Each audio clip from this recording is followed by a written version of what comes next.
साथों आज की इस वीडियो में आप एक ऐसा हूबहू पेपर देखेंगे जो आपको अपने एग्जाम यानी कि आरआरबी एलपी में देखने को मिलेगा। तो अगर आप चाहते हैं कि कम मेहनत के साथ आप अपने एग्जाम को क्लियर करिए तो मैं कहूंगा इस पूरी वीडियो को एंड तक देखकर जाइएगा और मैं कहूंगा कि ये एकमात्र वीडियो आपके एग्जाम पर भारी पड़ेगी, क्योंकि आज की इस वीडियो में साथियों मैंने पूरे सिलेबस का संपूर्ण निचोड़ समाहित किया है। तो मैं कहूंगा कि बहुत तेजी के साथ यहाँ पर क्वेश्चंस आपके सामने से गुजरेंगे। इन सभी टॉप लेवल के क्वेश्चंस को आपको देखना है और अपने एग्जाम को बहुत आराम से क्रैक कर डालना है। इसमें सबसे पहले हम लोग देखेंगे पूरी साइंस को, उसके बाद देखेंगे इंपॉर्टेंट क्वेश्चंस करंट अफेयर के, उसके बाद साथियों वो क्वेश्चंस देखेंगे रीजनिंग के जो आपके एग्जाम में आएंगे और मैथ के कुछ बहुत ही इंपॉर्टेंट कॉन्सेप्ट देखेंगे जो कि मैथ के सबसे इंपॉर्टेंट क्वेश्चंस कहलाए जाते हैं। तो यहां पर पहला सवाल आपकी स्क्रीन पर कह रहे हैं कि बिजली के करंट का एसआई यूनिट क्या है। देखिए बिजली का करंट भी आ सकता है या अगर आपसे पूछ लिया जाए विद्युत धारा क्या, क्योंकि बिजली का करंट कह लो या विद्युत धारा कह लो, तो बिजली के करंट का एसआई यूनिट की अगर बात करें या मात्रक की बात करें तो एम्पियर आपको बताना, या विद्युत धारा का अगर यूनिट आपसे पूछा जाए, मात्रक आपसे पूछा जाए तब भी आपको एम्पियर बताना है। उसके अलावा अगर आपसे साथियों पूछा जाए शक्ति का मात्रक क्या, अगर आपसे पूछा जाए शक्ति का मात्रक क्या है तो आप सभी को मालूम होना चाहिए शक्ति का मात्रक वोल्ट होता है। उसके अलावा अगर आपसे पूछा जाए ज्योति तीव्रता का मात्रक क्या साथियों, ज्योति तीव्रता का मात्रक। देखिए जो भी आपको पढ़ाया जा रहा है ना, जितना आपको पढ़ाया जाए उतना ध्यान कर लेना। तो आप लोग ध्यान रखेंगे साथियों कैंडेला इसको कहा जाता है। यानी कि मैंने आपको कितनी चीजें बताई, मैंने आपको बताया कि अगर विद्युत धारा का मात्रक आपसे पूछा जाए तो एम्पियर बताना है, बिजली के करंट का मात्रक अगर आपसे पूछा जाए तो एम्पियर बताना है, शक्ति का मात्रक पूछा जाए तो वॉट बताना है और ज्योति तीव्रता का मात्रक पूछा जाए तो कैंडेला बताना है। उसके बाद देखिए करके 1 वॉट घंटा किसके बराबर होता है, तो मैं कहूंगा ये तो 3600 जूल के बराबर होता है। आंसर जिनका ऑप्शन नंबर डी के साथ है बिल्कुल करेक्ट है। अगला सवाल देखिए कह रहे कि दूध का घनत्व मापने के लिए कौन सा उपकरण साथियों इस्तेमाल किया जाता है, मुझे बताइए। देखिए यहां पर अगर हम बात करते हैं दूध का घनत्व मापने के लिए किसका इस्तेमाल करते हैं तो लैक्टोमीटर का इस्तेमाल करते हैं। अगर आपसे यहां पर पूछा जाए कि द्रवों का अपेक्षित घनत्व मापने के लिए क्या साथियों, अगर आपसे पूछा जाए द्रवों का अपेक्षित घनत्व मापने के लिए किसका इस्तेमाल किया जाता है तो आपको हाइड्रोमीटर बताना है, ठीक है ना, हाइड्रोमीटर बताना। और बैरोमीटर तो आप सभी लोग जानते हैं कि ये वायुमंडलीय दाब को मापने वाला यंत्र है। पूछा जाए वायुमंडलीय दाब को मापने वाला यंत्र कौन सा है तो आपको बैरोमीटर बता देना है। उसके अलावा वायुमंडलीय आर्द्रता मापने का यंत्र कौन सा है साथियों तो हाइग्रोमीटर है। तो ये 4 मैंने आपको बताए हैं, 4 में से कोई एक पूछा जाएगा आपसे, आप लोग ध्यान रखेंगे। अगला सवाल देखिए कह रहे कि किस तापमान पर पानी का घनत्व अधिकतम होता है, तो मैं कहूंगा ये सवाल तो बहुत आपसे पूछा जा चुका है तो 4 हो जाएगा। कह रहे कि 2 व्यक्तियों के वार्तालाप में आवाज का जो डेसिबल होता है, यानी कि जब 2 लोग आपस में बातचीत करते हैं तो आवाज का जो डेसिबल होता है वो 30 डेसिबल होता है, ये आपको मालूम होना चाहिए। लेकिन एक ऐसा डेसिबल अगर 80 डेसिबल पहुंच जाता है तो वो शोर साथियों असहनीय हो जाता है, फिर इंसान को दिक्कत लगने लगती है। उसके बाद देखिए जैसे कि कभी कभी ट्रैक्टर वगैरह की आवाज, ठीक है, या बहुत तेज लड़ाई वगैरह हो रही है तो 80 डेसिबल तक पहुंच जाता है, जो असहनीय एक तरीके से होता है। उसके बाद देखिए अगला सवाल है साथियों आपकी स्क्रीन पर, यानी कि तारों का रंग निम्नलिखित में से किस पर निर्भर करता है, तो मैं कहूंगा साथियों तारों का रंग किस पर निर्भर करता है या उसके तापमान पर निर्भर करता है, आपको मालूम होना चाहिए। क्वेश्चन इंपॉर्टेंट है। यानी कि किसका सबसे अधिक अपवर्तनांक होता है, तो मैं कहूंगा हीरे का सबसे अधिक अपवर्तनांक होता है। राइट आंसर आपका ऑप्शन नंबर सी हो जाता है। अगला देखिए कह रहे कि साथियों सर्किट में विद्युत की उपस्थिति का पता लगाने के लिए निम्नलिखित में से किस उपकरण का उपयोग किया जाता है, तो मैं कहूंगा गैल्वेनोमीटर का इस्तेमाल किया जाता है। जब सर्किट में विद्युत की उपस्थिति का पता लगाना होता है तो साथियों गैल्वेनोमीटर का इस्तेमाल किया जाता है। अब उसके बाद देखिए अगला सवाल है कह रहे कि अब यहां पर आपको अच्छे से समझ कह रहे कि 12 वोल्ट के विभवांतर वाले 2 बिंदुओं के बीच 5C, ठीक है ना, यानी कि इसको हम लोग क्या कह सकते हैं एक तरीके से साथियों 5C के आवेश को स्थानांतरित करने के लिए किए जाने वाले कार्य का मान कितना होगा।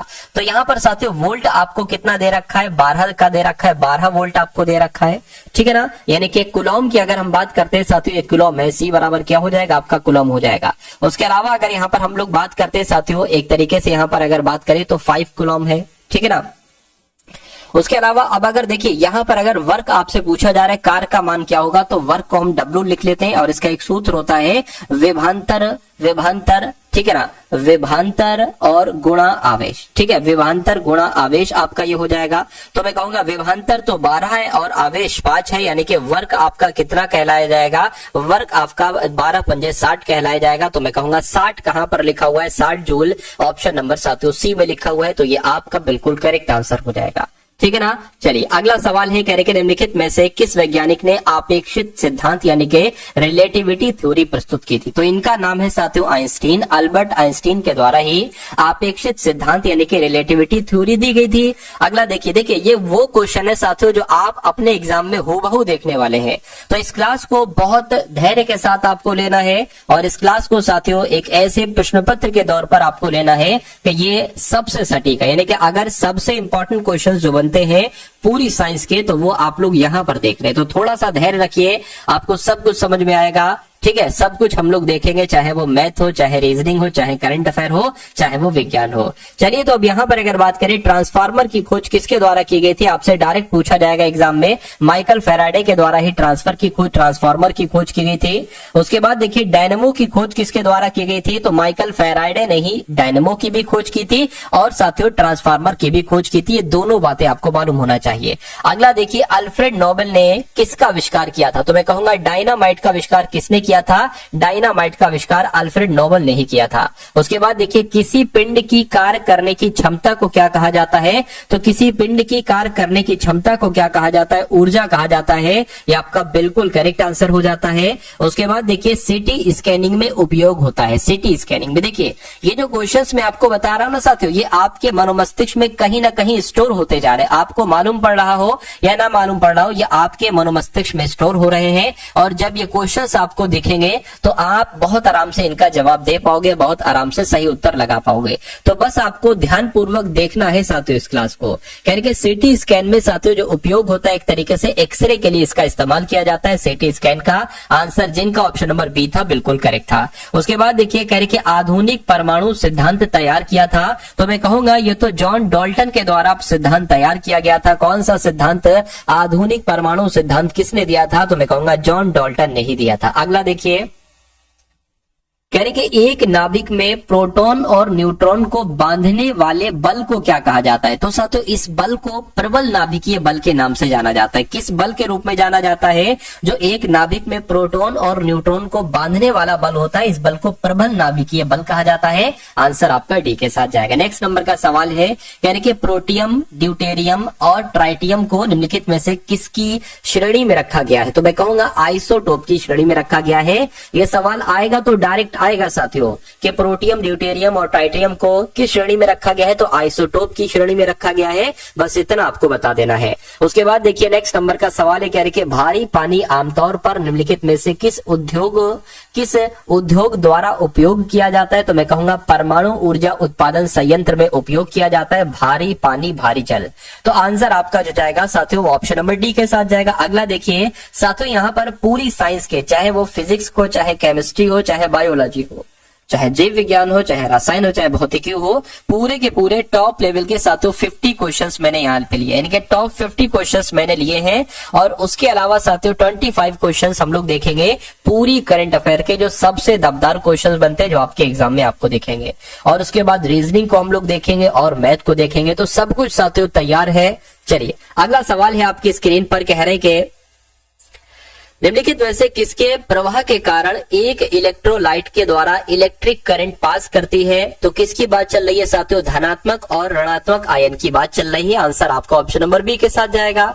इलेक्ट्रॉन त्यागने की प्रवृत्ति को साथियों क्या कहा जाता है बताइए, तो आपको साथियों मालूम होना चाहिए इलेक्ट्रॉन त्यागने की प्रवृत्ति को ऑक्सीकरण कहा जाता है। क्या कहा जाता है, ऑक्सीकरण कहा जाता है। राइट आंसर आपका ए हो जाता है। अगला सवाल है आपकी स्क्रीन पर, कह रहे कि हमारा शरीर पीएच सीमा के भीतर काम करता है, यानी कि हमारे शरीर का पीएच मान जो होता है वो लगभग साथियों 7.7 से लेकर 7.8 के बीच होता है। और ऐसा कहां पर लिखा हुआ, ऐसा ऑप्शन नंबर सी में लिखा हुआ है। तो ये आपका बिल्कुल करेक्ट आंसर हो जाता है। साथियों अगर अभी तक आपने इस वीडियो को लाइक नहीं किया तो मैं रिक्वेस्ट करूंगा कि वीडियो को लाइक कर दीजिए, और अगर आप लोग चैनल पर साथियों नए हैं तो चैनल को आप लोग जरूर सब्सक्राइब कर लीजिए, क्योंकि अभी साथियों एनालिसिस भी आपका होगा एलपी का, तो उसके लिए ये वीडियो बहुत इंपॉर्टेंट है, ये चैनल बहुत इंपॉर्टेंट, क्योंकि बिल्कुल सटीक एनालिसिस कराऊंगा। जैसे क्वेश्चंस पूछे जाएंगे मैथ में, रीजनिंग में, साइंस में, करंट अफेयर में, उसी टाइप से साथियों एक्सपेक्टेड क्वेश्चन पेपर मैं आपके लिए लाऊंगा, और वो क्वेश्चन पेपर आपके लिए बहुत इंपॉर्टेंट होंगे। तो वो वीडियो, वो क्लासेस आप तभी देख पाएंगे जब आप इस चैनल को साथियों सब्सक्राइब कर देंगे और वीडियो को लाइक भी कर दीजिएगा। चलिए इसको देखिए, करके जल जो साबुन लगाने पर अच्छा झाग नहीं देता है उसको साथियों क्या कहा जाता है, आपसे यहां पर पूछा जा रहा है, मुझे बताइए। तो यहां पर अगर बात करें साथियों, उसको खारा जल कहा जाता है। कैसा वो जल होता है जो झाग नहीं देता है, उसको खारा जल कहते हैं। उसके बाद देखिए कह रहे निम्नलिखित में से कौन सा हैबर प्रोसेस का उपयोग करके उत्पादित किया जाता है। तो मैं कहूंगा अमोनिया। अमोनिया की अगर बात करें साथियों, हैबर प्रोसेस का उपयोग करके इसको उत्पादित किया जाता है। आंसर आपका ए के साथ जाएगा। निम्नलिखित में से कौन सा पदार्थ समुद्री जल से निकाले गए है, यानी कि निम्नलिखित में से कौन सा पदार्थ समुद्री जल से निकाला गया है। तो मैं कहूंगा ब्रोमीन की अगर बात करें तो इसको समुद्री जल से निकाला गया है। राइट आंसर आपका ऑप्शन नंबर डी हो जाता है। कीटाणुओं को मारने के लिए स्विमिंग पूल में डाले जाने वाले जो गैर धातु है वो साथियों आपको बताने कौन सा है। तो वो क्लोरीन है, क्लोरीन डाली जाती है, ये आपको मालूम होना चाहिए, ठीक है ना। जो स्विमिंग पूल में कीटाणुओं को मारने के लिए, ठीक है, क्लोरीन डाली जाती है। राइट आंसर जिनका ऑप्शन नंबर सी है बिल्कुल करेक्ट है। कह रहे कि पेंसिल की लीड बनाने में किसका उपयोग किया जाता है, ये सवाल बहुत पूछा जाता है और इस बार भी आपसे पूछा जाएगा। मैं कहूंगा ग्रेफाइट आपका आंसर होना चाहिए। अगला देखिए, कह रहे कि सिरके में निम्नलिखित में से कौन सा अम्ल पाया जाता है। तो मैं कहूंगा कि सिरके में तो एसिटिक अम्ल पाया जाता है। कौन सा अम्ल पाया जाता है, एसिटिक एसिड पाया जाता है, एसिटिक अम्ल कुछ भी कह लो, सिरके में पाया जाता है। उसके बाद देखिए एल्यूमिनियम के सबसे महत्वपूर्ण अयस्क का नाम क्या है, बताइए। तो मैं कहूंगा यहाँ पर अगर बॉक्साइट की हम बात करते हैं तो एल्यूमिनियम का सबसे महत्वपूर्ण अयस्क कौन सा है, तो बॉक्साइट ही है। सैकड़ों बार ये सवाल पूछा जा चुका है।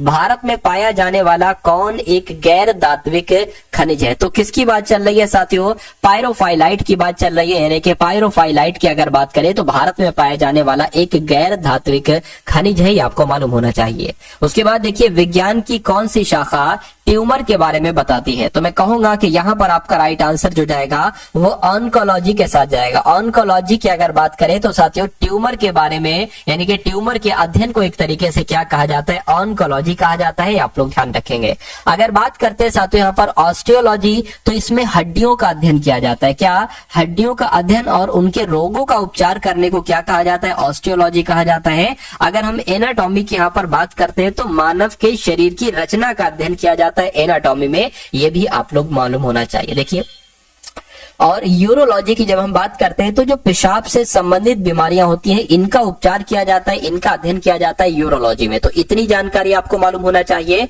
उसके बाद देखिए कह रहे कि साथियों यहां पर अगर बात करें, कह रहे कि जीव की आंतरिक संरचना का अध्ययन करने वाला शास्त्र को क्या कहा जाता है, तो उसको शरीर रचना विज्ञान कहा जाता है। क्या कहा जाता है, शरीर रचना विज्ञान कहा जाता है। इसको इंग्लिश में साथ एनाटॉमी कहा जाता है। क्या कहा जाता है, एनाटॉमी कहा जाता है, ये भी आपको मालूम होना चाहिए। तो यहाँ पर एनाटॉमी भी हो सकता हो, लिखा हो कैसे, हिंदी में लिखा हो सकता है एनाटॉमी की अगर बात करें ऐसे करके, ठीक है। चलिए अगला सवाल है, कह रहे कि वयस्क बिल्ली के कुल कितने दांत होते हैं। तो वयस्क बिल्ली में कितने दांत हो जाते हैं साथियों, 30 दांत हो जाते हैं, ये आपको मालूम होना चाहिए। सवाल आपसे पूछा जाएगा। अगला देखिए इनमें से कौन उड़ सकता है। तो क्या हॉर्नबिल उड़ सकता है, एमू, ऑस्ट्रिच, पेंगुइन। तो मैं कहूंगा हॉर्नबिल की अगर बात करें इसमें से तो ये उड़ सकता है, इसलिए सही जवाब आपका जो जाएगा वो ऑप्शन नंबर ए के साथ जाएगा। बाकी तीनों नीचे वाले नहीं उड़ सकते हैं।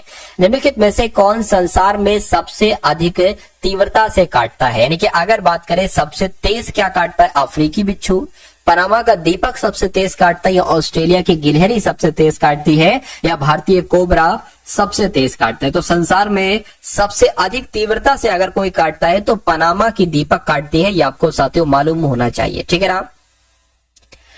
तो इस प्रकार आपका राइट आंसर जो है वो ऑप्शन नंबर बी हो जाता है। अगला देखिए, निम्नलिखित अंगों में से कौन सा अंग पित्त रस का स्राव करता है? तो मैं कहूंगा यकृत आपका यहाँ पर राइट आंसर हो जाता है।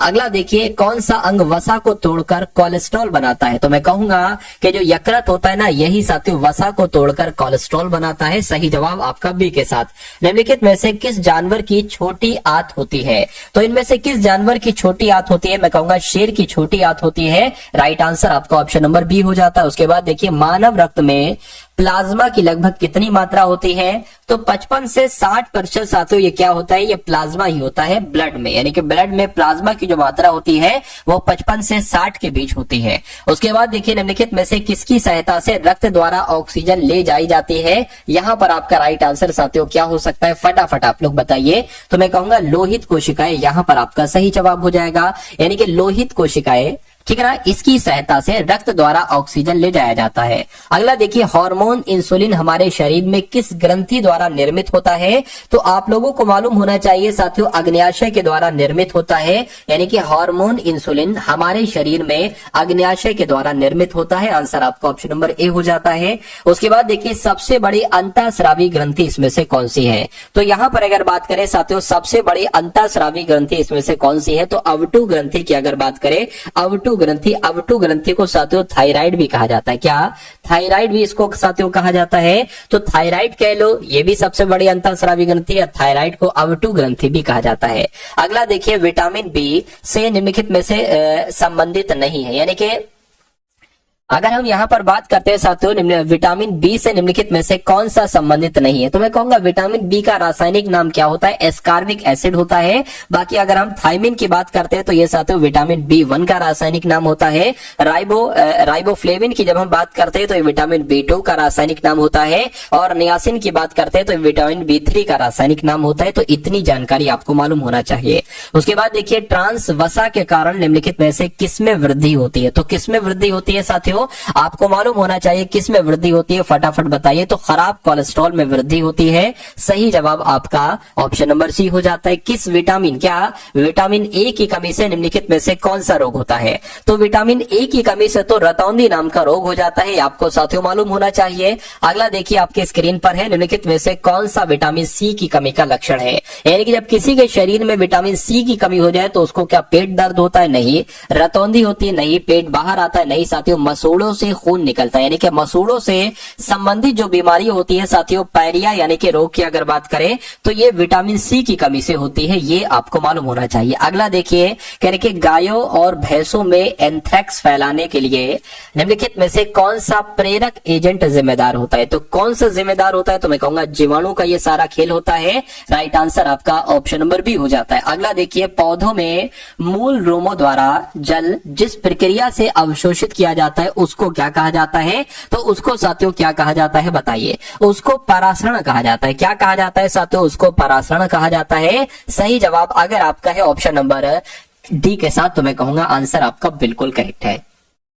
उसके बाद देखिए साथियों, तो अब आपके सामने यहाँ पर करंट अफेयर के हम लोग क्वेश्चंस देखेंगे। पूरे के पूरे 25 करंट अफेयर के साथ यहाँ पर क्वेश्चंस होंगे। और मैं कहूंगा जो आपके रियल एग्जाम में क्वेश्चंस आपको देखने को मिलेंगे वो करंट अफेयर के यही से क्वेश्चंस आपको देखने को मिलेंगे। चलिए, तो पहला सवाल है कि साथियों करंट अफेयर का करके दक्षिण कोरिया में संयुक्त राष्ट्र कमांड का जो 18वां सदस्य बना है वो कौन सा देश बना है? वो साथियों जर्मनी बना है। आंसर आपका ऑप्शन नंबर बी के साथ जाएगा। उसके बाद देखिए, आनंद महिंद्रा को कहां स्थापित यंग इंडिया स्किल्स यूनिवर्सिटी का चेयरमैन नियुक्त किया गया है?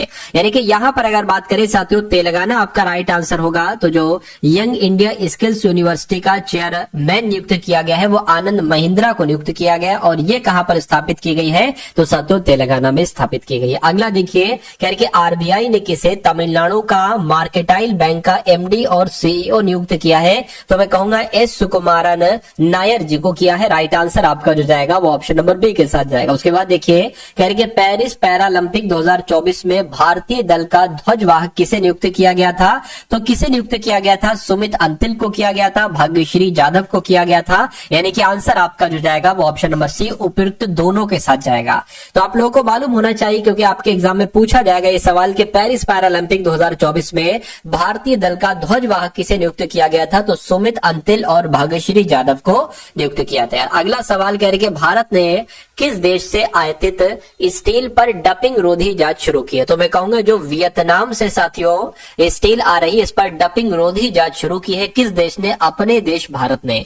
उसके बाद देखिए कह रहे कि किसने राष्ट्रीय कीट निगरानी प्रणाली का शुभारंभ किया है? नरेंद्र मोदी ने, शिवराज सिंह चौहान ने, अमित शाह ने। तो मैं कहूंगा शिवराज सिंह चौहान के द्वारा ही राष्ट्रीय कीट निगरानी प्रणाली का शुभारंभ किया गया। सही जवाब आपका ऑप्शन नंबर बी हो जाएगा। अगला देखिए कह रहे कि मंकी पॉक्स को ग्लोबल हेल्थ इमरजेंसी घोषित किया है। तो किसने घोषित किया है? WHO यानी कि विश्व स्वास्थ्य संगठन यानी कि वर्ल्ड हेल्थ ऑर्गेनाइजेशन ने ही मंकी पॉक्स को ग्लोबल हेल्थ इमरजेंसी घोषित किया है। उसके बाद देखिए किस देश में संवैधानिक अदालत ने प्रधानमंत्री को पद से बर्खास्त किया है? तो किस देश ने यह काम किया है साथियों? थाईलैंड ने यह काम किया है। सही जवाब आपका ऑप्शन नंबर बी हो जाता है। उसके बाद देखिए किसे जम्मू कश्मीर के स्पेशल डीजी के रूप में नियुक्त किया गया है? तो यहां पर अगर बात करें साथियों आपको मालूम होना चाहिए साथियों नलिन प्रभात इनका नाम है। और नलिन प्रभात को क्या साथियों अगर यहां पर बात करें ना आप लोग, नलिन प्रभात को जम्मू कश्मीर के स्पेशल डीजी के रूप में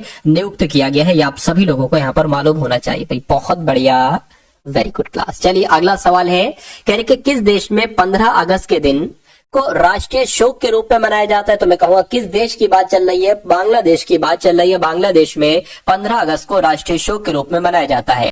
उसके बाद देखिए नेक्स्ट नंबर का सवाल है कह रहे कि NIRF सूची में लगातार कौन छठी बार शीर्ष पर रहा है? तो कौन रहा है साथियों? IIT मद्रास ही लगातार छठी बार साथियों शीर्ष पर रहा है। उसके बाद देखिए हाल ही में किसे संयुक्त राष्ट्र में भारत का अगला राजदूत नियुक्त किया गया? तो किसको किया गया है ये आपको मालूम होना चाहिए। इनका नाम है पर्वत नेनी हरीश और पर्वत नेनी हरीश को संयुक्त राष्ट्र में भारत का अगला राजदूत नियुक्त किया गया है। नेक्स्ट नंबर का सवाल है ये भी तो सेम क्वेश्चन है साथियों। अगला देखिए किस देश ने डेंगू वैक्सीन डेंगीऑल के तीसरे चरण का परीक्षण किया है? तो यह काम साथियों किसने किया? मैं कहूंगा ये काम अपने भारत देश ने किया है। सही जवाब आपका ऑप्शन नंबर ए हो जाएगा। उसके बाद देखिए DRDO ने लंबी दूरी के ग्लाइड बम गौरव का सफलतापूर्वक परीक्षण साथियों कहां पर किया है? तो कहां पर किया है? ओडिशा में किया है। ये आपको मालूम होना चाहिए। सही जवाब आपका जो जाएगा वो ऑप्शन नंबर सी के साथ जाएगा। अगला देखिए कह रहे कि IIT गांधीनगर में क्या IIT गांधीनगर ने किस IIT के साथ मिलकर किस IIT के साथ साथियों मिलकर सी नर्मदा का शुभारंभ किया है? तो मैं कहूंगा IIT इंदौर के साथ मिलकर सी नर्मदा का शुभारंभ किया है IIT गांधीनगर ने। हाल ही में कौन मिस टीन ग्लोबल 2025 में भारत को रिप्रेजेंट करेंगे? तो कौन करेंगे साथियों? इनका नाम है मृण्मयी डे और ये मिस टीन ग्लोबल 2025 में भारत को रिप्रेजेंट करेंगे। ये आपको मालूम होना चाहिए, इंपॉर्टेंट क्वेश्चन था। उसके बाद देखिए किस देश के वैज्ञानिकों ने अपशिष्ट कम करने के लिए प्लास्टिक खाने वाली कवक की खोज की है?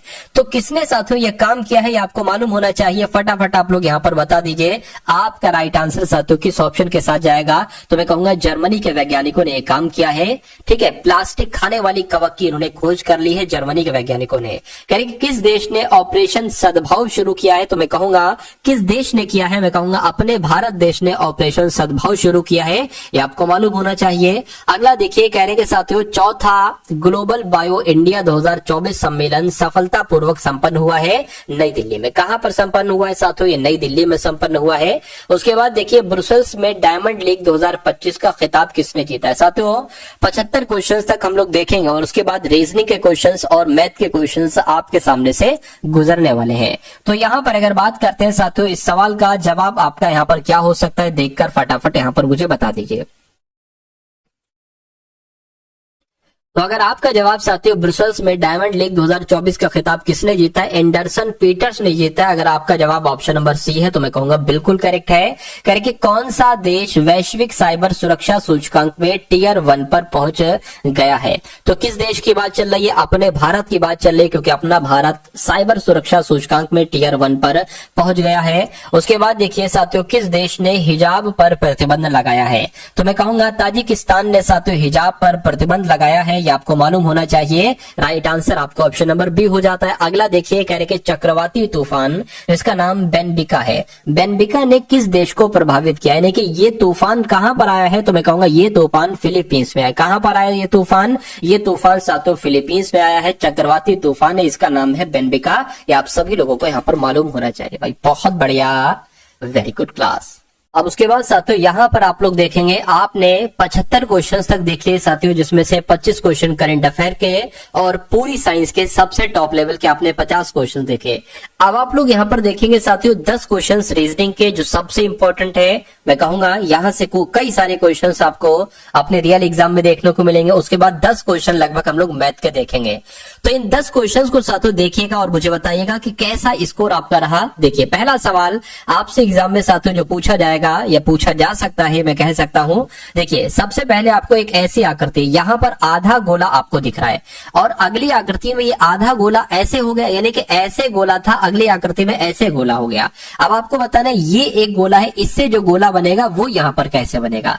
अरे भाई ऐसे से जब ऐसे हुआ है तो ऐसे कोई गोला बनेगा तो ऐसे गोला हो जाएगा, यानी कि मेरा कहने का मतलब है ऐसे गोला हो जाएगा। तो ऐसा गोला कहां पर बना है, यहां पर नहीं, यहां पर नहीं साथियों, यहां पर भी नहीं बना है, यहां पर बना हुआ है। तो मैं कहूंगा जिनका आंसर ऑप्शन नंबर डी के साथ है, मैं कहूंगा बिल्कुल करेक्ट है। अगला सवाल आपके स्क्रीन पर देखिए साथियों, चलिए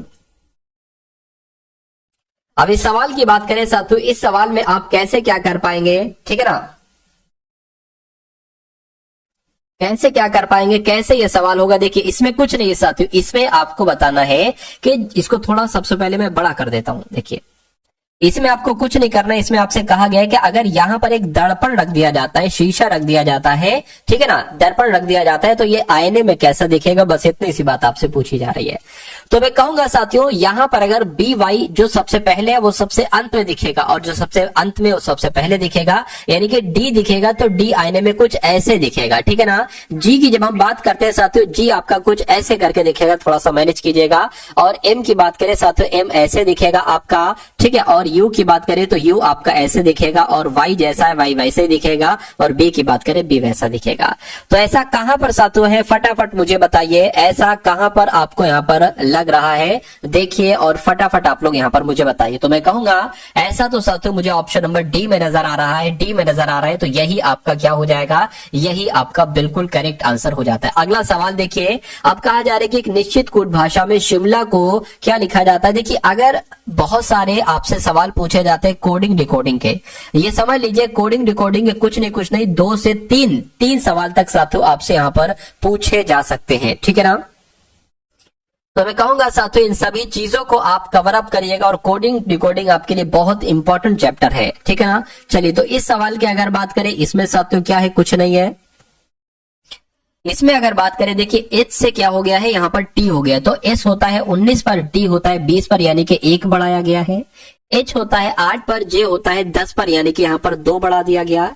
आई होता है 9 पर, एल होता है 12 पर यानी कि यहाँ पर 3 बढ़ा दिया गया। तो क्या यही क्रम चल रहा है, एम 13 पर होता है, क्यू 17 पर होता है, 4 बढ़ा दिया गया। और एल 12 पर होता है, ठीक है, और क्यू 17 पर होता है तो कितना हो जाएगा, मैं कहूंगा 5 बढ़ा दिया गया है। और ए से यहाँ पर जी हो गया यानी कि यहाँ पर 6 बढ़ा दिया गया। तो क्या यही लॉजिक यहाँ पर लगा है। देखिए एक बार जरा कि अगर आर में हम 1 जोड़े तो एस आता है, ए में 2 जोड़े सी आता है, बिल्कुल। तो आपको यहाँ पर भी बताना है कि यहाँ पर आखिर यही लॉजिक लगेगा तो कैसे लगेगा। एम में 1 बढ़ाएंगे तो साथियों एन आएगा, यू में 2 बढ़ाएंगे तो क्या आएगा साथियों डब्ल्यू आएगा। तो एन डब्ल्यू कौन से ऑप्शन में है, एन डब्ल्यू सिर्फ और सिर्फ ऑप्शन नंबर ए वाले ऑप्शन में है और यही आपका बिल्कुल करेक्ट आंसर हो जाता है भाई। बहुत बढ़िया, वेरी गुड क्लास। अगला सवाल आपकी स्क्रीन पर है, देखिए यानी कि यदि ए जोड़ को निरूपित करता है, यानी कि जहां पर आपको ए दिखे तो वहां पर आप प्लस का चिन्ह लगा देना, ठीक है ना। जहां पर आपको ए दिखे वहां पर आपको क्या लिख देना, प्लस लिख देना है। और बी गुणा को दर्शाता है, बी जहां पर देखने को मिले वहां पर गुणा कहा गया ना, तो गुणा के निशान लगा दिया। सी जहां पर देखने को मिले तो वहां पर घटाने का, और डी जहां पर देखने को मिले तो वहां पर साथियों भाग का निशान लगा देना। बस इसको सॉल्व कर लो। लिखा क्या है साथियों, 483 लिखा हुआ है, 23 लिखा हुआ है, 93 लिखा हुआ है, 16 लिखा हुआ है, 4 लिखा हुआ और ब्रैकेट में 15 और साथियों 2 लिखा हुआ है। अब देखिए यहाँ पर डी है, डी का मतलब भाग है तो यहाँ पर भाग आ जाएगा। ए का मतलब साथियों क्या प्लस है तो यहाँ पर प्लस आ जाएगा। सी का मतलब माइनस है, माइनस आ गया। बी का मतलब गुणा, गुणा आ गया। और यहाँ पर अगर बात करें सी का मतलब माइनस है, माइनस आ गया और बी का मतलब गुणा, यहाँ पर गुणा आ गया। इतनी बात क्लियर है, बिल्कुल क्लियर है। अब देखिए इस सवाल को साथियों आप कैसे कर सकते हैं, थोड़ा सा ध्यान से देखेंगे और मुझे बताएंगे। सबसे पहले ये भाग है तो अगर इसको हम साथियों सॉल्व करें कि अगर हम साथियों 483 की भाग, क्या 483 की भाग यहाँ पर अगर हम 23 से देते हैं तो कितना आता है, इतनी सी बात आपको यहाँ पर बताना है। चलिए तो अगर यहाँ पर बात करते हैं साथियों 483/23 यहाँ पर कर दे तो मैं कहूंगा ये 21 बार में जाएगा। कितने बार में जाएगा साथियों? 21 बार में जाएगा। ठीक है, कैसे 21 बार में जाएगा? 23 दूना 46 होते हैं, तो 23 दूना 46 हो गया और बचा कितना? 2 बचा, 23 हो गया, 23 से कम 23 हो गया, तो इसकी जगह पर क्या आ जाएगा? 21 आ जाएगा। अब 21 प्लस 93 माइनस 16 चौक कितने हो जाएंगे? 64 हो जाएंगे, और 15 दूना कितने हो जाएंगे? 30 हो जाएंगे। ठीक है ना। अब इनको साथियों जोड़ लो तो ये 4 हो गया, 9 3 कितना? 9 तो कितना हो जाएगा? 11 हो जाएगा। अब अगर बात करते हैं साथियों इन दोनों को जोड़ो, माइनस माइनस प्लस होता है, तो 64 30 कितना हो जाएगा? 4, और साथियों इतना हो जाएगा। अब आपको 114 में से 94 को साथियों घटाना है, मैं कहूंगा 20 बचेगा, और 20 आपके कौन से ऑप्शन में है? तो ऑप्शन नंबर ए वाले में। तो जिनका आंसर यहाँ पर ऑप्शन नंबर ए के साथ है, मैं कहूंगा आंसर आपका यहाँ पर बिल्कुल करेक्ट हो जाएगा। अगला देखिए साथियों, मैं आपसे कह सकता हूं कि आपके आरआरबी एलपी के एग्जाम में साथियों यही क्वेश्चन आएंगे, ये आप लोग ध्यान रखिएगा। इसलिए मैं कहूंगा पेपर से पहले अगर आप, या अपने 2-3 घंटे पहले अगर आप वीडियो को देख रहे हैं और आपका पेपर कुछ समय के बाद है, तो इन सभी प्रश्नों को घोल लीजिएगा, घोल कर पी जाइएगा। मैं कहूंगा आपको एग्जाम हॉल में कोई दिक्कत, कोई परेशानी महसूस नहीं होगी।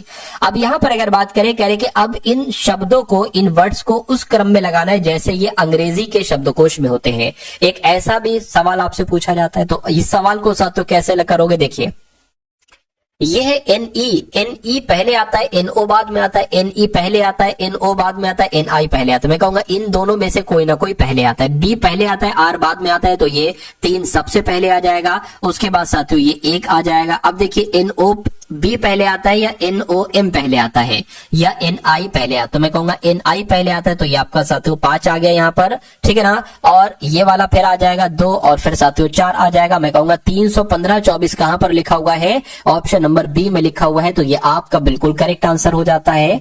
अगला सवाल देखिए साथियों, बहुत इंपॉर्टेंट है, बहुत शानदार क्वेश्चन है। आपके स्क्रीन पर देखिए सवाल को और फटाफट मुझे बताइए राइट आंसर क्या हो सकता है। देखिए, कहने का मतलब है 7 डॉक्टर यहाँ पर कहा गया है STUVXYZ केस स्टडी के लिए एक गोल मेज के परिता केंद्र की ओर मुख करके बैठे हुए हैं, यानी कि 7 लोग हैं, तो 7 लोग के बैठने की जगह बना ली, 1 2 3 4 5 6 और ये 7। कहने के Z के क्या साथियों? Z के दाईं और तीसरे स्थान पर, ठीक है, अच्छा Y जो है ना, Y कहने के Y जो है ना साथियों, ये Z के दाईं ओर, क्या साथियों? Z के दाईं ओर तीसरे स्थान पर बैठा है। तो Y मान लीजिए अगर हम यहां पर बैठा लेते हैं, तो अगर Z को यहां पर बैठा ले तो 1, ठीक है, Z के दाईं ओर तीसरे स्थान पर बैठा है Y, कहने का मतलब ये है। तो 1 2 3 बिल्कुल ये हो गया। और उसके बाद कह रहे कि S और X के बीच में बैठा है। ठीक है, किसकी बात चल रही है? S और ये Y की बात चल रही है कि जो Y है ये Z के तो दाईं और तीसरे स्थान पर है, लेकिन Y जो है ये S और X के बीच में बैठा है। तो अगर हम साथियों मान लीजिए S यहां पर बैठा दे, X यहां पर बैठा दे, ठीक है ना। तो इतनी बात साथियों क्लियर है? बिल्कुल क्लियर है, इतनी बात आपको क्लियर है। उसके बाद कहा जा रहा है कि U के दाएं दूसरे स्थान पर Z बैठा है। Z तो यहां पर बैठा है, यानी कि U यहां पर बैठेगा। तो U के दाएं दूसरे स्थान पर Z बैठा है, ये भी क्लियर हो गया। उसके बाद कह रहे कि V जो है ना, V ये X के बाएं तीसरे स्थान पर बैठा है। तो V कहां पर है? अच्छा, ये X हो गया। X का बायां किधर हो जाएगा? X का बायां, X के बाएं के तीसरे स्थान पर 1 2 3, ये तो यहां पर ही बैठ रहा है। ये तो अच्छा बायां कहा गया ना, तो 1 2 3 यहां पर आ जाएगा। कौन साथियों? V यहां पर आपका आ गया। चलिए, अब बचा कौन है इसमें से साथियों? 1 बचा है, यानी कि सिर्फ और सिर्फ T बचा है, तो T यहां पर बैठ जाएगा। सब लोगों को हमने बैठा दिया। कहने के दी गई जानकारी के आधार पर निम्नलिखित कथनों में से कौन सा कथन सही है, ये आपको साथियों यहां पर बताना है। देखिए, कहने के Z ठीक T और X के बीच में बैठा है। ठीक है, T और X के बीच में कौन बैठा है? T और X के बीच में तो कोई नहीं बैठा है साथियों, ये गलत हो जाएगा। उसके बाद कह रहे हैं T के बाईं चौथे स्थान पर बैठा है। T किधर है? T के बाईं चौथे स्थान पर S बैठा है। तो 1 2 3 4 बिल्कुल साथियों, T के बाईं चौथे स्थान पर S बैठा है, ये बिल्कुल सही हो जाएगा। Y और Z के बीच में 4 डॉक्टर है, तो Y किधर है? Y ये है, Y और Z किधर गया? Y और Z के बीच में 4 है, तो 1 2 3 है इधर, और इधर 2 है, तो ये भी गलत हो जाएगा। V के दाएं बगल में कौन? U बैठा है। देखिए V कहां पर है? V के दाएं बगल में U तो नहीं बल्कि Z बैठा है, तो ये भी गलत हो जाएगा। मैं कहूंगा ऑप्शन नंबर डी वाला बिल्कुल सही, और यही आपका बिल्कुल करेक्ट आंसर हो जाता है भाई। बहुत बढ़िया, वेरी गुड क्लास। साथियों आप सभी लोगों से रिक्वेस्ट करता हूं कि अगर आपने अभी तक इस वीडियो को लाइक नहीं किया तो मैं रिक्वेस्ट करता हूं कि वीडियो को आप लोग लाइक कर दीजिए, और इस वीडियो को देखने के बाद इस वीडियो को अपने मित्रों के साथ अगर आप लोग शेयर कर देते हैं, जो भी आपके पास स्टडी वाले ग्रुप्स हैं जिनका पेपर आरआरबी एलपी का है, उनको अगर इस वीडियो को भेज देते हैं तो मुझे बहुत अच्छा लगेगा। तो मैं कहूंगा साथियों, चैनल पर अगर आप लोग नए हैं तो चैनल को सब्सक्राइब भी कर लीजिएगा, और बता दीजिए इस सवाल का जवाब आपका यहाँ पर क्या हो सकता है। कह रहे वर्गों के उस समूह का चयन करिए जिनके बीच के संबंध को निम्नांकित वेन आरेख के द्वारा सबसे अधिक उचित तरीके से दर्शाया जा सकता है, बताइए। देखिए पालक सब्जियां आड़ू, तो ये तो एक अलग चीज हो जाएगा। आड़ू तो एक अलग होता है ना, आड़ू तो फलों के अंतर्गत आता है, तो सब्जी में पालक तो आ जाएगा लेकिन आड़ू एक अलग हो जाएगा, ये नहीं बन सकता। बुध ग्रह शुक्र, ठीक है। अब अगर यहाँ पर हम बात करते हैं ग्रह, मान लीजिए ये हो गया बुध और शुक्र, ये अलग, ऐसा ये भी नहीं बना है, मतलब ऐसी आरेख वाला हमें चाहिए, ये भी नहीं होगा। व्यवसायिक, वैज्ञानिक, गायक, ये सब अलग अलग होते हैं, ये ऐसे करके बन जाएंगे तो ये भी नहीं हो सकता। महिला, तैराक, पुरुष, अब अगर यहाँ पर मान लीजिए साथियों ये तैराक हो गए, एक सेकेंड मैं इसको थोड़ा सा हटा देता हूं, ठीक, चलिए। अब मान लीजिए साथियों ये आपके कौन हो गए, ये तैराक हो गए। अब तैराक हो गए, कुछ पुरुष हो सकता हो, इतने पुरुष आपके क्या हो गए, इतने पुरुष आपके हो गए, हो सकता हो तैराक हो, और इतने पुरुष तैराक ना हो, और इतनी महिलाएं साथियों, इतनी महिलाएं जो है ना वो तैराक हो सकती हैं और बाकी की महिलाएं तैराक नहीं हो सकती हैं। तो मैं कहूंगा ऐसा जो बनेगा वो ये वाला बनेगा, और ये आपका बिल्कुल करेक्ट आंसर हो जाता है। अगला देखिए, कहने कि यदि किसी विशिष्ट कोड भाषा में FALSE को 2141588 के रूप में लिखा जाता है तो उसी कोड भाषा में CHOICE को क्या लिखा जाएगा, ये आपसे यहाँ पर पूछा जा रहा है। चलिए देखिए ये F है, F से यहाँ पर 2 हो सकता है या 21 हो गया है क्योंकि ये ज्यादा नंबर लग रहे हैं, ठीक है। A से यहाँ पर साथियों क्या हो गया, A से यहाँ पर 4। देखिए अगर हम F जो होता है ना, F, अच्छा ये लॉजिक लगा, F का अपोजिट होता है U। अरे भाई जैसे A का अपोजिट होता है Z, B का अपोजिट होता है Y, ऐसे F का अपोजिट होता है U, और U जो आता है ना वो 21 पर आता है, ठीक है। चलिए कोई दिक्कत नहीं है। उसके बाद अगर बात करें ये A से यहाँ पर क्या कर दिया गया, यहाँ पर 3 बढ़ा दिया गया है, यानी कि पहले आपका अपोजिट किया और फिर 3 बढ़ा दिया। और L की अगर बात करें, L का अपोजिट देखिए LOVE, L का अपोजिट होता है O, O का अपोजिट होता है L, V का अपोजिट होता है E, E का अपोजिट होता है V, तो L का अपोजिट है O, O जो होता है वो 15 पर होता है, ठीक है। मतलब एक अपोजिट कर रहे हैं और एक अपोजिट नहीं कर रहे हैं। उसके बाद S आपका कितने पर होता है, ठीक है, एस आपका साथियों कितने पर होता है, एस आपका 19 पर होता है, और ये 8 आ गया है। यानी कि अगर मैं आपसे कहूं तो ये आपका होता है एस का अपोजिट एच हो जाएगा, एच का अपोजिट एस हो जाएगा, आई का अपोजिट आर, आर का अपोजिट आई। अब देखिए एस का अपोजिट एच होता है तो एस का अपोजिट यहाँ पर एच आ गया है जो 8 पर होता है, एच 8 पर ही तो होता है, ठीक है। और यहाँ पर फिर से 3 बढ़ा दिया गया। तो साथियों आप लोग समझ गए ना यहाँ पर आपका क्या लॉजिक लगा है, तो यही लॉजिक साथियों हम इसमें लगा देते हैं। सबसे पहले आपको क्या करना है, इसका अपोजिट, सी का अपोजिट साथियों क्या होता है, सी का अपोजिट होता है साथियों एक्स, और एक्स जो आता है वो 24 पर आता है, तो 24 एक तो यहाँ पर लिखा हुआ है और एक यहाँ पर लिखा हुआ है। अब इसमें आपको साथियों इसमें, ठीक है, अब यहां पर अगर बात करें इसमें अगर हम 3 प्लस करते हैं तो साथियों 11 आ जाना चाहिए, 11 नहीं है तो इसका भी हमें अपोजिट ही करना पड़ेगा। एच का अपोजिट एस होता है, एस यानी कि 19 पर होता है, तो 19 यहां पर तो नहीं है लेकिन यहां पर है, तो मैं कहूंगा ये आपका बिल्कुल करेक्ट आंसर हो जाएगा। और ये लगा के साथियों आपको आगे बढ़ जाना होगा। अगला देखिए आपकी स्क्रीन पर साथियों सवाल है, ये बहुत इंपॉर्टेंट सवाल है और मैं कहूंगा ये क्वेश्चन आपके एग्जाम में आएगा, इसलिए बहुत अच्छे तरीके से इस सवाल को आप लोग देखिएगा। कह रहे कि निशा जो दिलीप की पुत्री है, हमें जितना जितना कहा जा रहा है वो हम साथियों करते जाएंगे।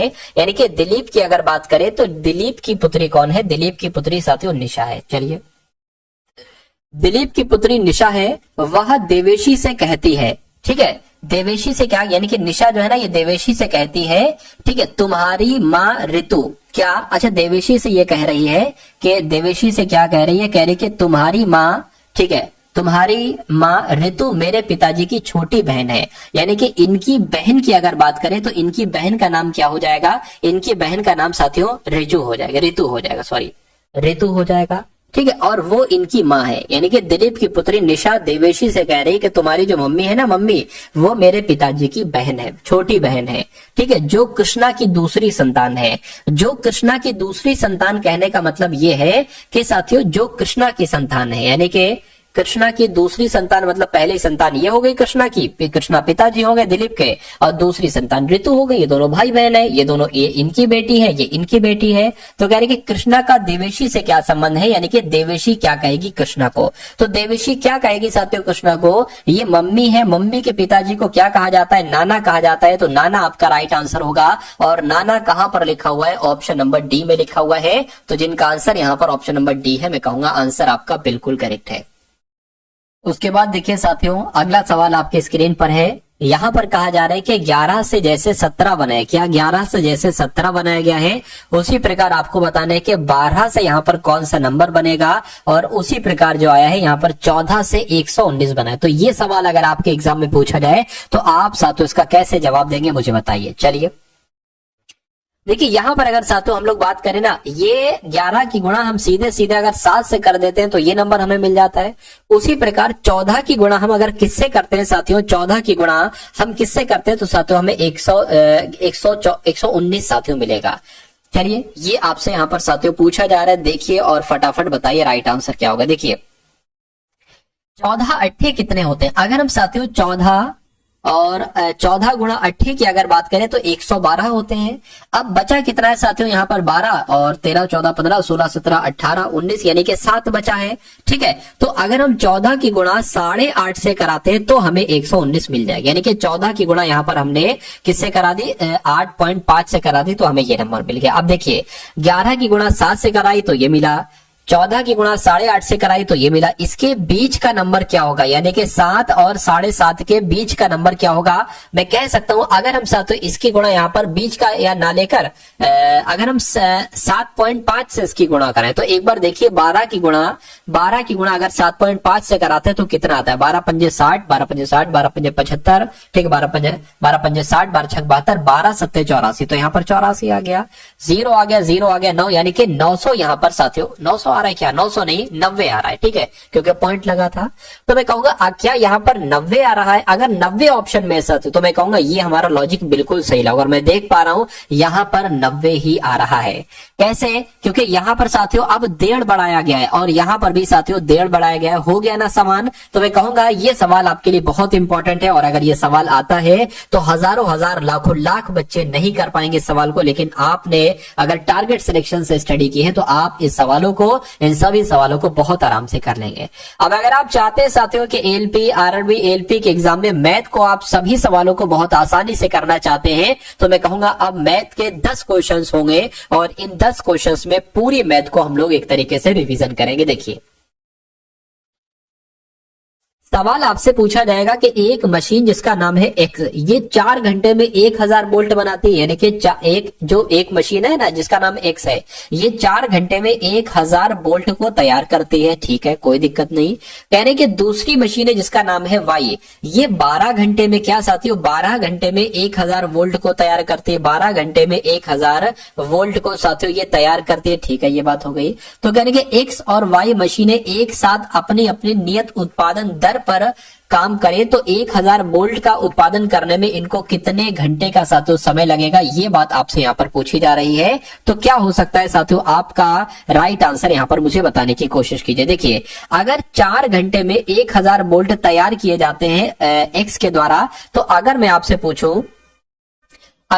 पूछूं 1 घंटे में कितने बोल्ट तैयार करेगा एक्स मशीन, तो ये 4 की भाग इससे करोगे ना तो साथ 250 है, यानी कि 1 घंटे में 250 बोल्ट तैयार कर लेगा एक्स मशीन। और उसी प्रकार इसको अगर मैं भाग दूं 1000 की गुणा 1000 की भाग 12 से करूं तो 12 पंजे 60, 12 छंग 72, 12 सत्ते 84, 12 अट्ठे 96 आ गया। ठीक है, 4 चला गया, 12 3 आपका कितना हो गया, 36 हो गया, 4 हो गया, पॉइंट लगाया 0 बढ़ गया, 12 दूना आपका 36 हो गया। ठीक है ना, फिर साथियों तो मैं कहूंगा 83.33 हम यहाँ पर कर लेते हैं। तो मैं कहूंगा साथियों 1 घंटे में क्या साथियों, 1 घंटे में वाई जो बनाएगा ना वो 83.33 यानी कि 83 वोल्ट लगभग यहाँ पर बना पाएगा। इतनी बात क्लियर है। तो कहने के एक्स और मशीन अगर एक साथ काम करने लगे, यानी कि 250 वो बनाए, एक्स बनाए और 83.33 साथियों ये बनाए, तो टोटल इनका साथियों योग कितना हो जाएगा जरा देखिए। तो साथियों कितना हो जाएगा, 3.3 ये आ गया और ये 3 यहाँ पर हो जाएगा, 8 और 5 साथियों कितना हो जाएगा आपका 13 हो जाएगा। ठीक ठीक है, और यहाँ पर कितना आ जाएगा, इतना हो जाएगा। मतलब दोनों अगर बनाते हैं ना तो 1 घंटे में 333 वोल्ट कुछ करके ये बना पाएंगे। तो आपसे पूछा जा रहा है कि 1 घंटे में अगर 333 वोल्ट बनाए जाते हैं तो दोनों मिलकर 1000 वोल्ट कितने समय में बनाएंगे। अरे भाई 333 1 घंटे में बनाते हैं, लगभग 666 वोल्ट 2 घंटे में बनाएंगे, और 999 करके कुछ 3 घंटे में बनाएंगे। तो मैं कहूंगा 3 घंटे का साथों समय लगेगा। तो 3 घंटे आपका यहाँ पर बिल्कुल करेक्ट आंसर हो जाता है भाई। बहुत बढ़िया, वेरी गुड क्लास। तो कैसा लगा साथों आपको ये कॉन्सेप्ट, एक बार कमेंट करके साथों आप लोग को बताना है, ठीक है ना। अब उसके बाद देख लेते हैं साथों, नेक्स्ट नंबर का सवाल है आपके स्क्रीन पर। इस सवाल को देखिए और फटाफट आप लोग यहाँ पर बता दीजिए कि अब आपका राइट आंसर यहाँ पर साथियों क्या हो सकता है। चलिए भाई देखिए, देखिए इसमें क्या है साथियों, कह रहे कि 9 प्रक्षेपणों का औसत कितना है साथियों, 10 है। क्या कहा गया है, 9 प्रक्षेपणों का औसत 10 है। तो अगर मैं इसको साथियों इस टाइप से लिखूं, 9 प्रक्षेपणों का औसत कितना है, 10 है, और मैं आपसे कहूं 9 प्रक्षेपणों का कुल मिला के योग कितना है, तो इनकी गुणा कर दीजिए, 90 हो जाएगा।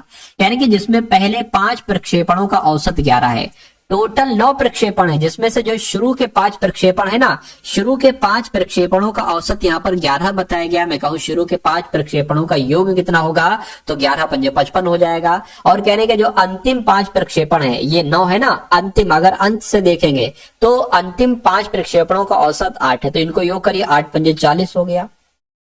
कह कि 5वां प्रक्षेपण कितना है, देखिए टोटल 9 प्रक्षेपणों का योग है 90, और ये हो गए शुरू के, एक सेकंड, यहाँ पर 55 आएगा ना, 55, ठीक है, ये हो गए शुरू के 55 और ये हो गए अंत के 40। तो मैं कहूंगा 5 और 9 95 आ गया।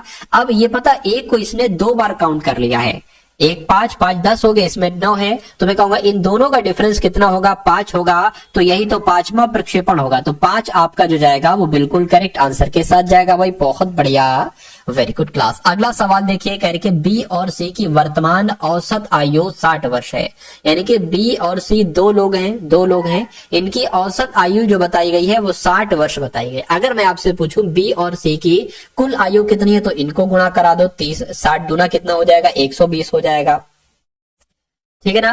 कहने के बी और सी, उसके बाद कहने के बी और सी की वर्तमान, अच्छा यहां पर अगर बात करें साथियों बी और सी की वर्तमान औसत आयु, यहां पर अगर बात करें, यहां पर फिर ए भी होगा, यहां पर ए भी होगा, क्योंकि बीसी यहां पर भी, बीसी यहां पर ऐसा थोड़ी ना होगा, और ये ज्यादा है तो मैं कहूंगा यहां पर ए भी आ जाएगा, ए भी आ जाएगा। अब दोबारा से मैं आपको यहां पर बता देता हूं, सवाल में साथियों कुछ दिक्कत थी, वो मैं दिक्कत दूर कर दी है। कहने कि ए बी सी की वर्तमान औसत आयु 60 है, यानी कि ए बी सी की वर्तमान औसत आयु, 3 लोग हैं, ये औसत आयु 60 बताई गई है। तो मैं कहूंगा अगर के ए प्लस बी प्लस सी की तीनों की कुल मिला के आयु कितनी होगी, तो 60 तिया 180 हो जाएगी।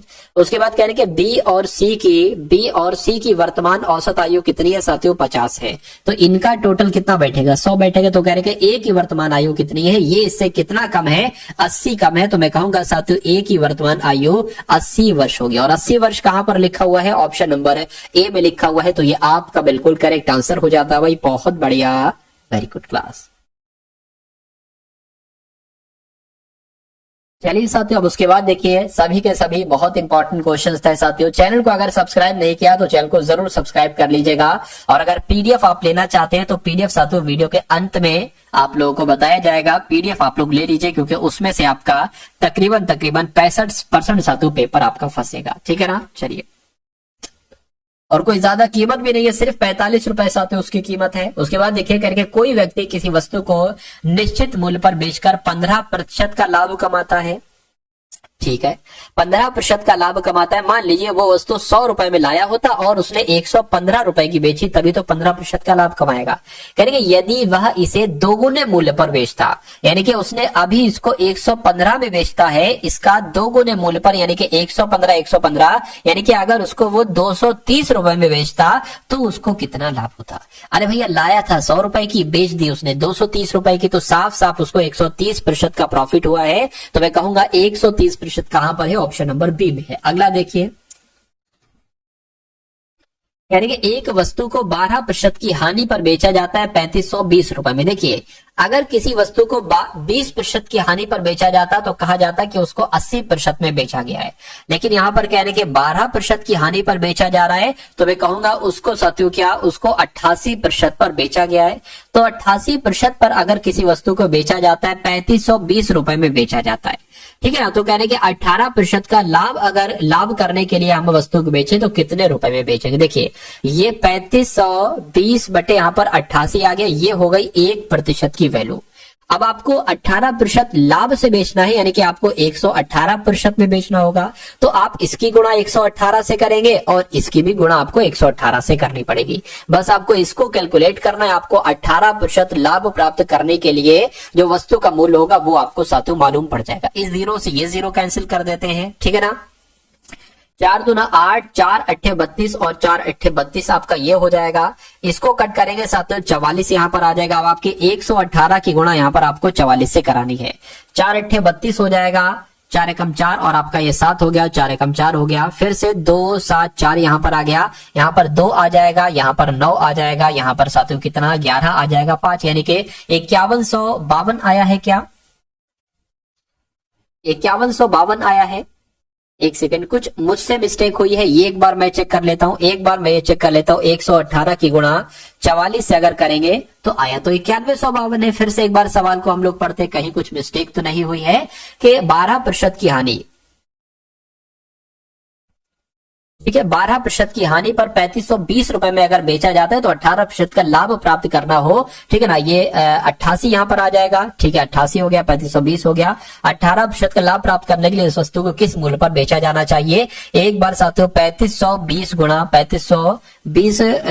118 में कर लेता हूं और यहाँ पर भाग करा लेता हूं साथियों किससे, 88 से। तो यहाँ पर 4720 आ रहा है, यानी कि मुझसे कोई मिस्टेक हुई है। अब कहां पर मिस्टेक हुई है ये मैं आपको एक बार बतला देता हूं। फ्रेश यहां पर साथियों लिख देते हैं हम लोग, कोई दिक्कत नहीं है। देखिए, ठीक है, क्या लिखा हुआ था, 3520 लिखा था, गुणा 118 लिखा था, भाग कितना था साथियों 88 था। अगर हम इसको 4 से कट करते हैं साथियों, 4 दुना, अच्छा यहाँ पर 4 दूना 8, 4 दूना 8, 22 आना चाहिए ना। मैंने शायद यहाँ पर कुछ और लिख दिया था।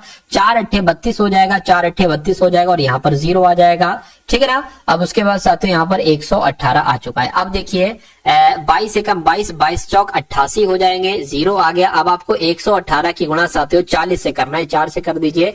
4 अट्ठे आपका 32 हो जाएगा, 0 था ये 0 लगा लिया, ठीक है। 4 एकम 4 और 3 7 हो जाएगा, 4 एकम 4, 4700 यहाँ पर 20 आया है। और 4720 कौन से ऑप्शन में लिखा हुआ है, मैं कहूंगा ऑप्शन नंबर बी में लिखा हुआ है। तो जिनका आंसर यहाँ पर ऑप्शन नंबर बी के साथ था, बिल्कुल करेक्ट है। अगला देखिए आपकी स्क्रीन पर है साथियों सवाल, इस सवाल को देखिए और फटाफट आप लोग बता दीजिए कि आंसर आपका क्या हो सकता है। चलिए देखिए भाई, कह रहे कि दो संख्याओं का अनुपात 7:5 है, यानी कि दो संख्याओं 7x और 5x के अनुपात में है। यदि प्रत्येक में से 7 को घटा दिया जाए तो नई संख्याओं का अनुपात 13:43 हो जाता है। तो छोटी बड़ी संख्या बताइए। हम मान लेते हैं 7x और 5x अनुपात है दो संख्याओं का, इसमें से 7 घटाए जाते हैं, ये कहा गया है। 7 घटा दिया, 7 घटाने पर इनका अनुपात 13:43 हो जाता है। तो 13/43 हो गया। इतनी बात क्लियर है। अब आपको कुछ नहीं कराना है साथियों, अब आपको इसको कैलकुलेट कराना है और इसमें से x का मान निकाल लेना है। और उस x का मान निकलेगा, फिर आपको छोटी संख्या 2x है ना, तो x का 2 गुना करा लेना है, बस आपका आंसर आ जाएगा। तो यहां पर अगर साथियों हम लोग बात करें 43 2 से कराएंगे गुणा ना, तो 86x यहाँ पर हो जाएगा। 86x माइनस, अगर साथियों 43 की गुणा यहाँ पर हम लोग 7 से कराते हैं तो कितना हो जाएगा। 43 की गुणा अगर 7 से कराए, 7 या 21 हो जाएगा, 7 चौक 28, 28 और 30, यानी कि 301 यहाँ पर हो जाएगा। तो 301 आ गया, बराबर 13 पंजे कितना आ जाएगा साथियों, 65x आ जाएगा। 13 पंजे आपका 65x आ गया। और उसके बाद साथियों 13 सत्ते की अगर बात करते हैं तो 91 आ जाएगा, माइनस 91 आ गया। अब देखिए 86 में से अगर 65 को साथियों हम लोग यहाँ पर घटाते हैं, 86 में से 65 को घटाते हैं तो ये आप क्या आ जाएगा, 81 आ जाएगा, सॉरी 21 आ जाएगा, यानी कि 81x हो जाएगा। बराबर ये जो है ना ये उधर को चला जाएगा, तो 301 प्लस का हो जाएगा, माइनस का 91 हो जाएगा। तो 301 में से साथियों 91 को अगर हम यहाँ पर घटा दें, ठीक है ना, तो कितना आ जाएगा, तो आपका 210 आ जाएगा, ठीक है। यानी कि 21x बराबर 210। तो 21/21 कटे करेंगे तो 110 यहाँ पर आ जाएगा। इतनी बात साथियों क्लियर है।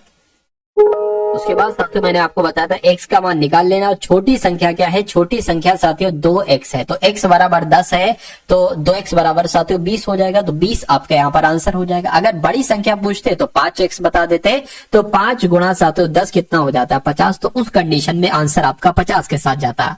अगला सवाल है साथियों आपके स्क्रीन पर करके, एक कलाई घड़ी 15% लाभ पर 2300 रुपए में बेची जाती है, लाभ की गणना कीजिए। यानी कि लाभ की गणना साथियों आपसे यहाँ पर पूछी जा रही है। चलिए भाई, तो कह रहे कि एक कलाई की घड़ी को 15% लाभ पर बेचा जाता है, यानी कि उसको 115% में बेचा जाता है, तो वो 2300 रुपए की बिकती है। तो लाभ कितना हुआ, ठीक है ना।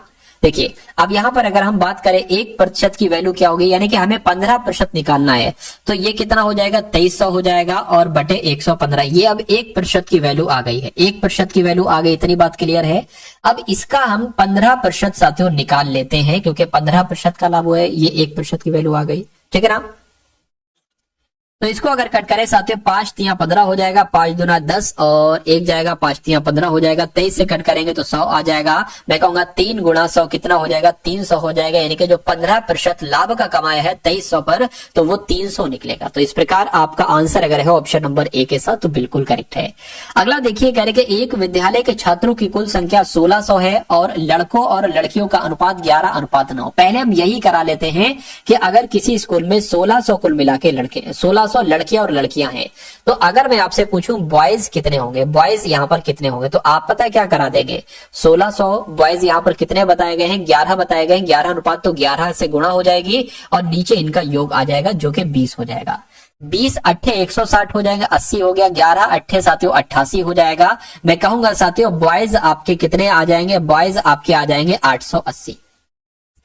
तो जाहिर सी बात है लड़कियों की अगर बात करें, गर्ल्स की अगर बात करें, गर्ल्स की संख्या कितनी, या तो 1600 में से 880 घटा लो, या इसको ऐसे भी साथियों करा सकते हो आप। लड़कियों का अनुपात क्या है 9 है, 9 बटे 20 आ गया।